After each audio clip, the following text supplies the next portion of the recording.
Okay, I had a very brief power outage, which also knocked out my internet for about 10 minutes, and et cetera, et cetera. So, anyways, that happens from time to time. It's so dark. Oh, that's a little better.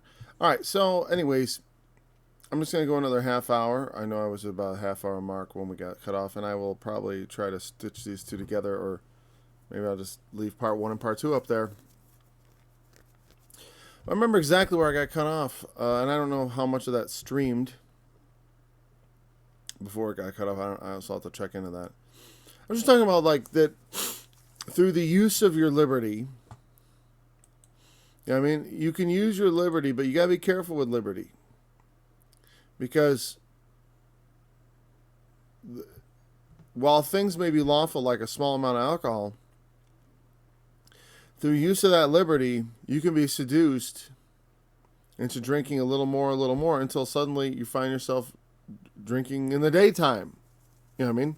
I mean, it depends. I mean, but some people, I know, there are people I respect who, for years, I remember I hardly ever see them drink, and I would see them drink like at a family event or a party or a wedding, and they'd have like a single drink almost the whole night and just sip a little out of it. They were nursing that, and they almost used that like a shield. So people would be like, "Can I buy you a drink?" He'd be like, "I've got one." See, and sipped it. So he'd get like something he liked, something that was tasty or whatever, and he just kind of nursed it along the whole evening. Never saw that person drunk in my life. So,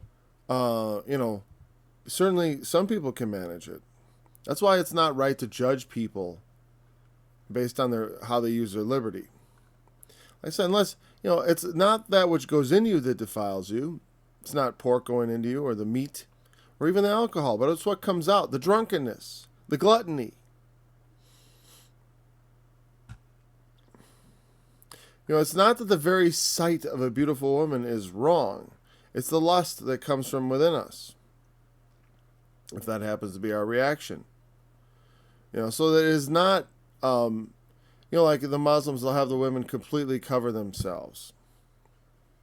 But again, while women have the liberty somewhat not to cover themselves in our society, you know what? The immodesty that comes out of them can be sinful. Well, immodesty is sinful.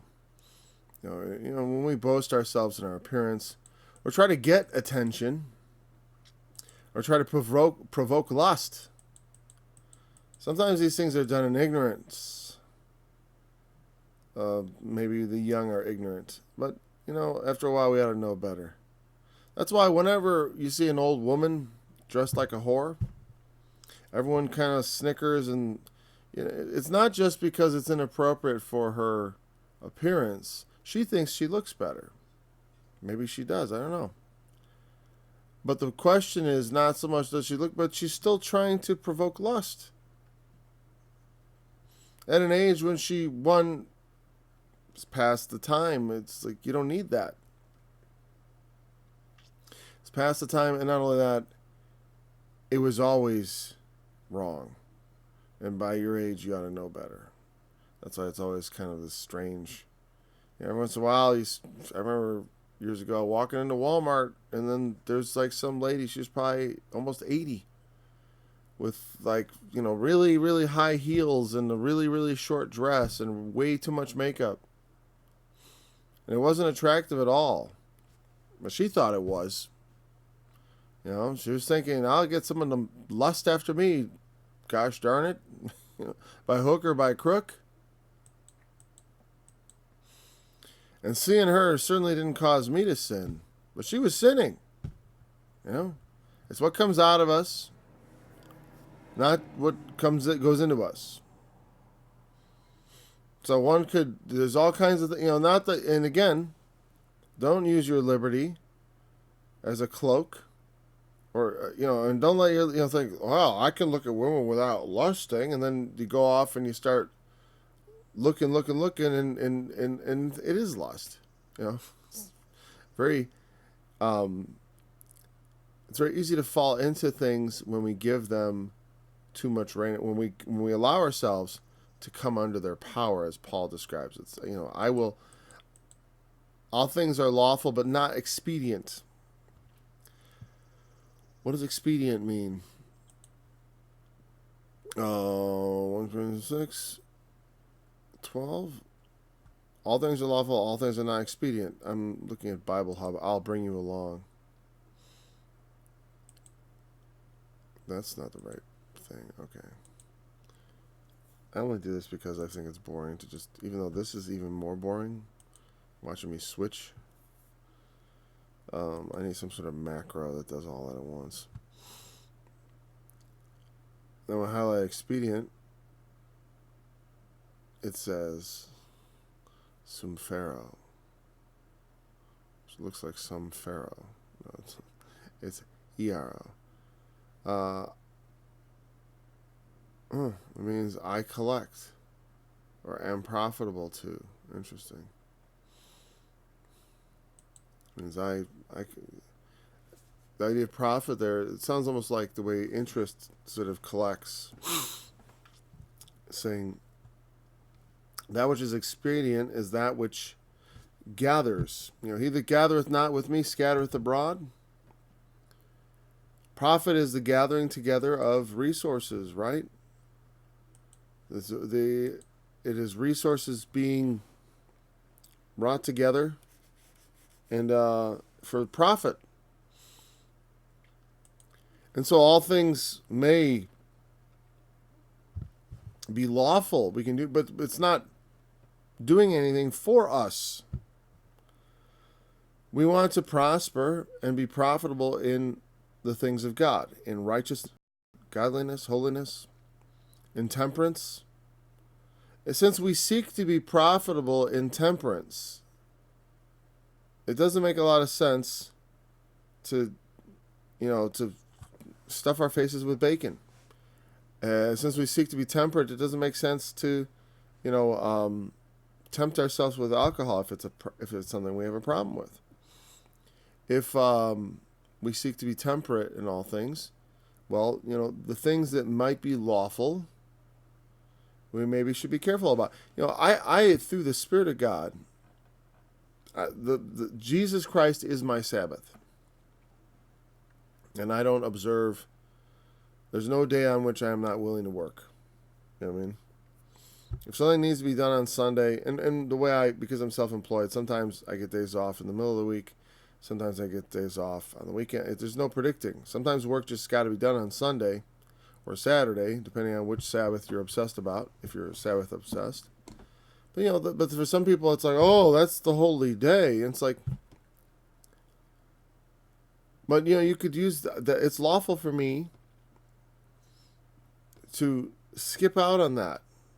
But if I use that as an excuse, like, well, I never have to go to church, to now neglect the things of God. I mean, like, well, I don't study. I don't spend any time in prayer. I don't think on the Lord. I don't meditate. I never sing songs. I never do any of the things I might do if I was part of a Sunday service. See? Now I'm using what's lawful for me, which is to not follow the letter of the law. I can be in obedience to Christ and not be in church on Sunday or Saturday, as the case may be, which is not even an obvious way to keep the Sabbath. The point about the Sabbath was not to work, not to be in church. That whole thing, like, be in church, that's keeping the Sabbath. Well, if you travel too far, you're violating the Sabbath.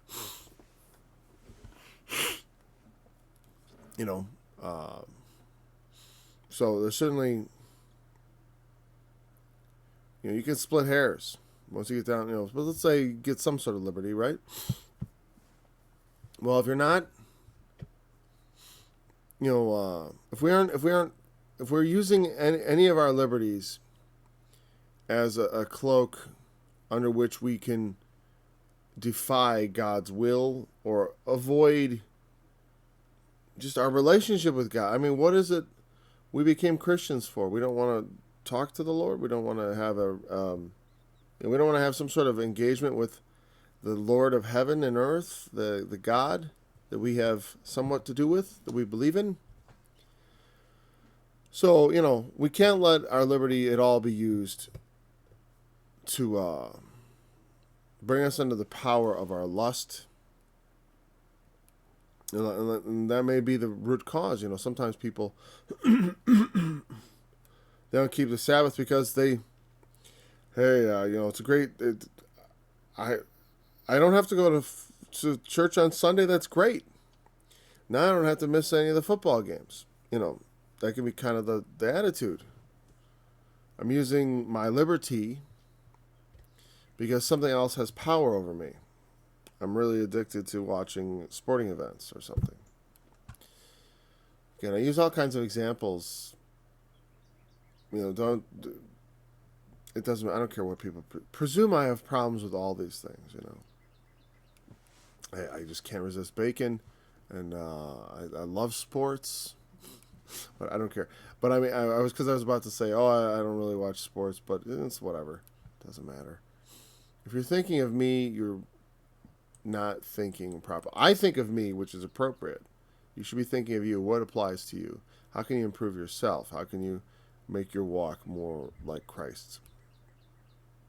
I will use examples from my own life and from the lives I've observed of others in my studies. So, use that to your advantage for your walk. Meats for the belly for meats, but God shall destroy both it and them. The belly and the meats are both going to destruction. Our bodies are going to die. And we will decompose. We will be raised, but the body that shall be raised is not the same body that's going into the ground. I mean, they are the same, but they're going to be transformed. It's going to be a different incorruptible body. The corruptible body is subject to corruption. It's subject to destruction. But it is sown a natural body, is raised a spiritual body. There's a change that comes about. The body is not for fornication, but for the Lord. We're supposed to offer our bodies a living sacrifice to the Lord. And God has given us and sanctified marriage as the outlet for sexual passion. And your body isn't for fornication. Let every man, have his own wife, as he says. And that actually might come up in here, as I recall. That it is acceptable to be married. Therefore, that is what God has given man as the outlet. Your body isn't for fornication. It is not just for, if you're going to have sex, you're expected to commit in Christianity. Or you can find some other religion, It's the thing. They don't want, and I get annoyed with people, like, we're not sure if we're ready for marriage. It's like, you're ready for fornication? Why is that better?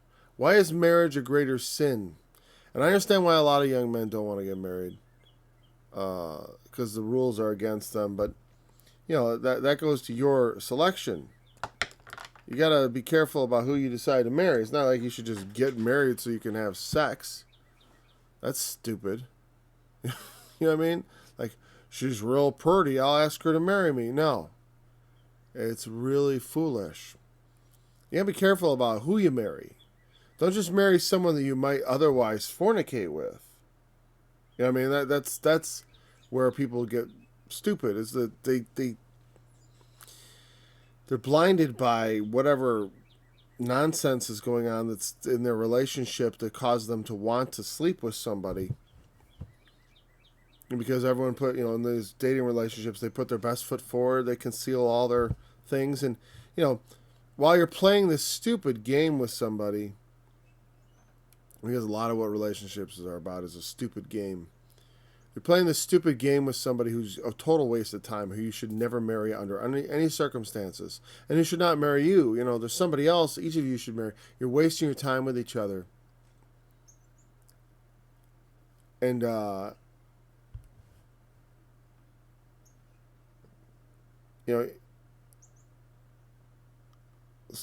adding fornication to the mix only makes the situation worse. Not only are you wasting time together on each other, exploring, you're not really figuring out who the other person is. You're each putting up I think of birds, right? Birds doing their little dances and spreading their tail feathers and putting on a little display. of just a bunch of garbage that doesn't mean anything. Look how fit I am, or whatever, the the evolutionists say is what the displays mean. It's a bunch of arbitrary garbage that people put up in order to attract the opposite sex, but it has nothing to do with whether you should make a rational decision about whether you want to be joined to that person. Fornication creates it creates some sort of bond. It further deepens the relationship that may otherwise never be a complete waste of time. We're not ready for kids. They say you may never, the two of you may never should have children, because you should never even be in the same room together again, or whatever. We give our bodies over to other people without the sanctity of marriage. It's sin. Like I said, parents encourage it through their lack of, all you gotta do is not tell them the right thing. I'm gonna launch whatever. We'll talk about this some other time. But I'd like to help people learn how to talk to your kids about sex and stuff, because it's important and it's easy if you just be an adult about it. So many people go, I'm afraid to talk to my kids. It's like, what are you, a child? Afraid of your children? It's ridiculous. Talk to them. If you don't, your neglect is the same as teaching them the wrong things, because there are others who will instruct them. There's the world. There's their friends at school. Or they're not so friends at school. They're just kids at school. Even if they're not their friends, they'll get instruction. I mean, I don't know how to me it's almost like, I don't know how you can send your kids to school at all. I got my first instructions on things like sex in first grade. There's a little girl, I sat next to her, and she knew all kinds of just dirty jokes. I don't remember them, but putting things in places and all kinds of stuff that was just like bizarre when I think about it now. Little Coke bottle glasses and cross-eyed saying all this filthy stuff is bizarre. But there you go. My parents had no idea that's what they were sending me on. Go off to school. Get an education. Oh, I sure will.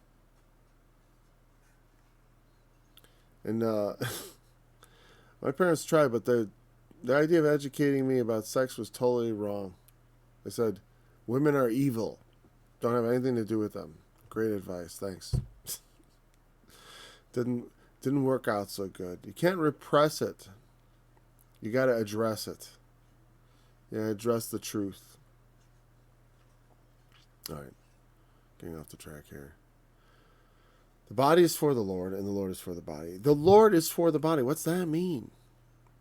The Lord enters into us through the Spirit of God to take lordship over our lives and to order our steps. We offer our bodies as living sacrifices.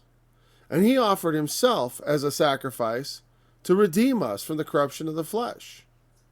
So the Lord is for the redemption of us. And we are to offer ourselves to the Lord. The body is not for something else. If you need sex, there's marriage. And it's not, I know it's like, my sympathy goes out to people. I know a lot of guys who had trouble finding mates and stuff. And, I don't know. I would say don't give up. It's like, you just got to keep looking, I suppose. It's hard. It's really cruel of me to speak of such things. Because it's like, I had the woman that was meant for me walk into my life just when I was young. And I decided, when I figured out, maybe it's just I needed to know this, but I figured out, I know how I'm going to tell. I'm going to be able to I can eliminate people from consideration, not in one date, in one conversation. I just need to talk to them for 5 minutes and I can start ruling them. No, you're no good. Forget it. I don't need to even tell them that. You don't need to go like, all right, you're under interview. Can you be my spouse? So let's ask some questions. You just have a conversation with someone nonchalantly and discover, I'm not going to waste my time with that person. Too often people look on the outward. They look on the outward appearance. They say, well, they're attractive. Maybe I'd like to fall in love with them. They don't think that. They think like, oh, I'd sure like to fornicate with that person. Maybe they're worth spending time talking. That you can have a barrier up between you and people you don't know. You gotta know them on some, if you're a servant of God, someone who is not also equally in the service of the Lord is unfit. Of course, a lot of times people are married to unbelievers, and the scriptures address that. You are not to, there's no liberty to just leave. You got to make it work, or you got to try to make it work. If they want to leave, fine. But you're not allowed to sabotage it and stuff like that. No dirty works like that. You try to make it work. Because who knows what your faithfulness to the Lord will work in them. So, and God hath both raised up the Lord, and will also raise up us by his own power. Again, as he raised up the Lord, he will raise us. That's how the body is for the Lord, and the Lord for the body. He has raised up the Lord, that we might be raised in newness of life, and also will raise up us up by his power.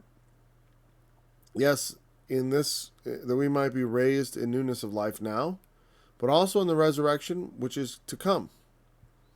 In the resurrection on the last day, we will all stand again, and we will stand before the judgment seat of Christ, and he will say to us, because we are faithful, well done, thou good and faithful servant.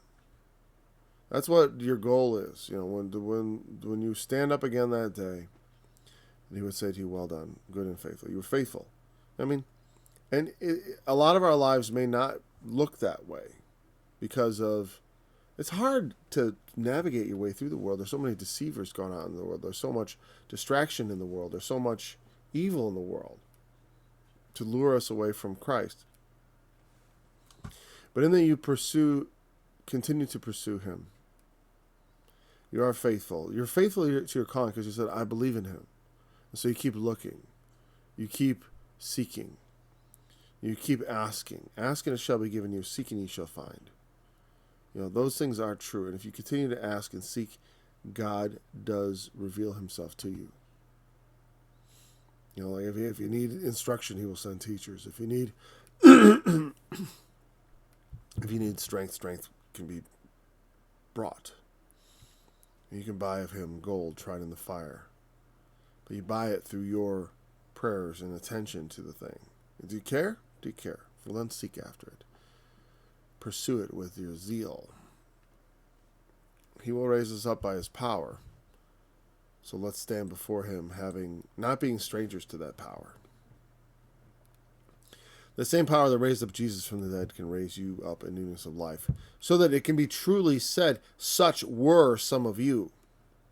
You were a fornicator, but now you're a faithful spouse.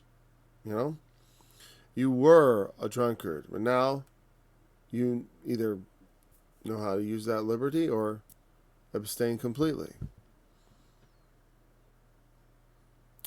Know ye not that your bodies are the members of Christ? Shall I take the members of Christ and make them the members of an harlot? God forbid. It's an attitude, people.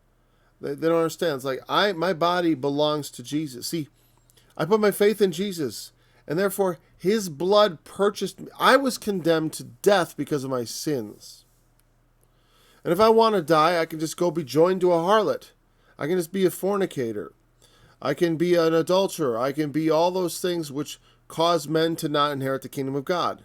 I have complete liberty to just go and do all that stuff. Right? But I won't inherit God's kingdom.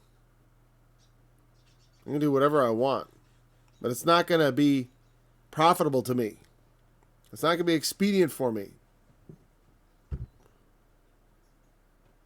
And there are things that God even tolerates, like I said, things that are like gray areas, not specifically forbidden. But your conscience will tell you. Now, we are the members of Christ. We are part of Him. He bought us. And by buying us through His death, think about it, His death, His life was laid down so that we could be something through faith in Him. Right? So we have this faith in Him. We put our faith in Jesus. And so we then go and join ourselves, like literally copulate, like put ourselves, because he that is, does that what he says like here? Yeah. He says, what? Don't you know that he that is joined to an harlot is one body? For two, saith he, shall be one flesh. That the male and female genitals are a matching set. And that putting them together is an act of unification that makes them one. And by nature, very often, people feel a bond. The sexual intercourse creates a bond between people. Now, in the world, men and women, through their liberated mindsets, have sort of broken off the bonding. I mean, like, it was there early on, but they've become so hardened by sin that they're, as it's said in other places, they're past feeling. Very often people no longer feel the guilt for things that they once regarded as sinful because they've practiced it for so long. It's just part of their normal life. They think nothing of it. They think nothing of the uncleanness, of the wickedness of what they do. And so they maybe can lay with a harlot and feel nothing at all. They feel no joining. But there's always that cliche of like, the young man being with a whore and falling in love, thinking she's the one for me, the fool. You know what I mean? It's foolishness. Or they go fall in love, with strippers and stuff, and it's because they feel that bond. But the person they're with, they may be past that feeling. It doesn't bind them to anything. Intercourse binds in a way, but that can be overcome, through callousness and carelessness. But it doesn't negate the fact that it does bring you into unity of body, brings the two into one singular thing. And then it just casts it off like, oh, it didn't matter. But that's like, like when we are joined to the Lord. Like to take on the faith of Christ and then to just cast it off as an unclean thing. Like a one-night stand. I believe. The next day you're like, yeah, I accept the salvation. I want the pleasure of the relationship, but I don't want any of the responsibilities of the relationship. I don't want to actually have to order my life after Christ. I just want to put my faith in Him and escape the torments of hell. Just like I want to put my genitals in that harlot and escape the torments of the